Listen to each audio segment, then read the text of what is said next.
I can't believe that my former friends like Mommy Dearest, even if most of its scenes are intense and really abusive. I was being tricked into liking this abomination. I used to be it, but not anymore. What should I do right now?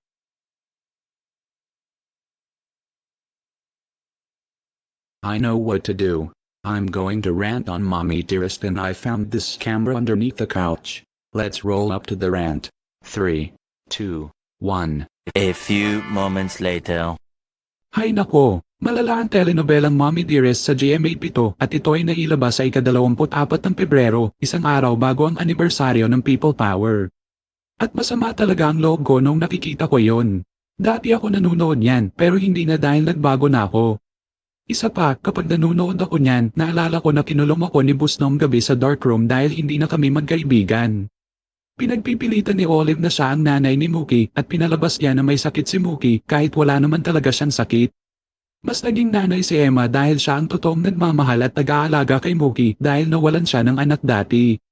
Pero nung nasa pangangalaga ni Olive si Mookie, ginaya-gaya lang niya sina Judge Claude Frollo sa Hunchback of Notre Dame at Mother Gothel sa Tangled at nagsabing, "It's dangerous out there."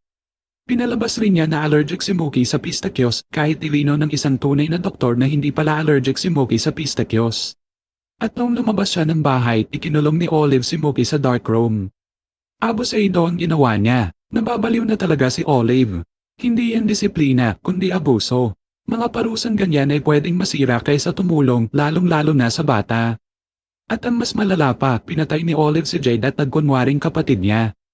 Nilalasa na rin ni Olive ang isip ni Mookie para magrebelde si Mookie. Pang-aabuso rin yan. Buti pa si Emma, nagpakita ng pagmamahal kay Mookie. Karamihan sa mga eksena sa nasabing palabas ang ikasasama ng loob ko. Dinaya ng dati kong kaibigan, si Busnom, ang kalokohan ni Olive. Buti na lang hindi na ako nanonood niyan. At ito lang ang masasabi ko ngayon.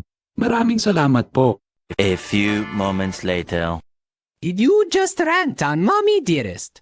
Yes, I did. And I have just moved on from that stupid Filipino drama series that caused trouble to your friends. I'm so proud of you for ranting on that abusive show. We all hated it with a burning passion. That show don't deserve good attention from our good friends, by the way. Good job. And we are going to Dairy Bean to buy you meat or a blue yard. Yay, thanks.